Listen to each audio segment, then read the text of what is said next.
आप सभी को ओके दर्शन एकेडमी में स्वागत है। फिजिक्स है। प्रश्न है प्रकाश का परावर्तन क्या है। इस प्रश्न को आप लोगों को बहुत ही आसान तरीका से समझाएंगे। इस वीडियो को आप लोग अंत तक देखें। अगर वीडियो अच्छा लगे तो हमारे चैनल को सब्सक्राइब जरूर करें और दोस्तों के साथ शेयर करें। तो चलिए मैं इस प्रश्न को पढ़ रहा हूँ। प्रकाश का परावर्तन क्या है। जब प्रकाश की किरणें चिकनी और चमकीली सतह पर पड़कर उसी माध्यम में लौट जाना प्रकाश का परावर्तन कहलाता है। चिकनी और चमकीली, कोई दर्पण है तो दर्पण का ऊपर वाला जो भाग होता है चिकनी और क्या होता है, चमकीली होता है। तो चलिए मैं एक दर्पण लेता हूँ। तो यह दर्पण है। क्या है यह दर्पण। ये है पेंट किया हुआ भाग। ये दर्पण के जो पीछे वाला जो भाग है यह क्या है, पेंट किया हुआ है, यानी कि क्या है, रचित। और ऊपर वाला जो भाग है यह चिकनी और चमकीली है। तो यह दर्पण है। क्या है, दर्पण। अब कोई बिंदु से किरणें आ रही हैं और दर्पण के सतह पर पड़ रहे हैं। अब पड़ने के बाद क्या होगा, वापस लौट गया है। यानी कि बिंदु ए से किरणें आ रही हैं और दर्पण के सतह पर पड़ रही हैं और वापस लौट गया। इसे कहते हैं प्रकाश का परावर्तन। जो किरणें आ रही है इसे कहेंगे आपतित किरण। जो किरणें आ रही बिंदु ए से जो किरणें आ रही है इसे कहेंगे आपतित किरण। सतह पर पड़ने के बाद, यानी सतह पर पड़ने के बाद वापस लौट जाता है, वह किरण कहलाएगा परावर्तित। कौन सा किरण, परावर्तित किरण। कौन सा किरण कहलाएगा, परावर्तित किरण। जो किरणें आ रही है इसे कहेंगे आपतित किरण।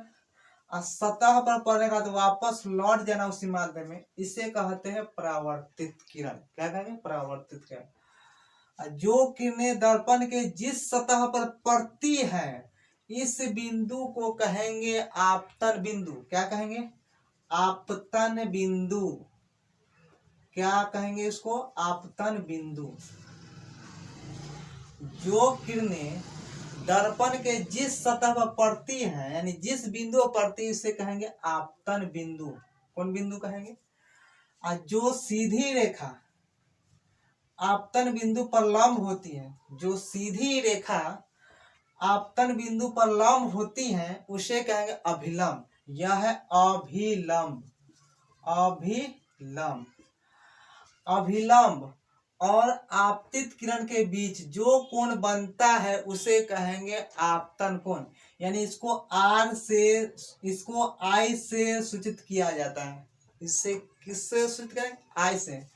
अभिलंब और आपतित किरण के बीच, यानी ये दोनों के बीच, यानी अभिलंब आपतित किरण के बीच जो कोण बनता है उसे कहेंगे आपतन कोण। इसे आई से सूचित किया जाता है। अभिलंब और परावर्तित किरण के बीच, यानी अभिलंब और परावर्तित किरण के बीच जो कोण बनता है उसे कहेंगे परावर्तन कोण। इसको आर से सूचित किया जाता है, आर से। ये दोनों कोण आपस में क्या होता है, बराबर। यानी कोण आई बराबर कोण आर, यानी दोनों आपस में क्या होता है, बराबर। यानी कोण आई को कहेंगे आपतन कोण। आपतन कोण। कोण आर को कहेंगे परावर्तन कोण। परावर्तन कोण। ये जो दोनों कोण है आपस में क्या बराबर होता है। कोण आई बराबर कोण आर।